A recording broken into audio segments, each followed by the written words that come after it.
ভারতের এক দালালকে দেশ ছাড়া করেছি, আরো লাখো দালাল দেশে অবস্থান করছে। মিডিয়ায় বসে ভারতের দালালি করবে, সচিবালয়ে বসে ভারতের দালালি করবে, রাজনৈতিক দলের শীর্ষ নেতৃত্বে বসে ভারতের দালালি করবে। নতুন বাংলাদেশে তার মেনে নেওয়া হবে না ইনশাআল্লাহ। ইসলামী আন্দোলনের আজকের এই মহাসমাবেশ সেই বার্তাই দিচ্ছে।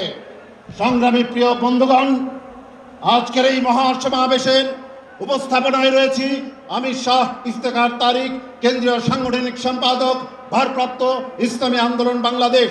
আমার সঙ্গে রয়েছেন কেন্দ্রীয় দপ্তর সম্পাদক মাওলানা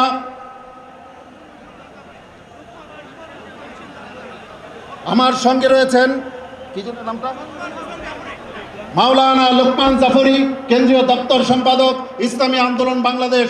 সেই সঙ্গে রয়েছেন সহপ্রচার সম্পাদক, কেন্দ্রীয় সহপ্রচার সম্পাদক মোহাম্মদ শরীয়তুল্লাহ।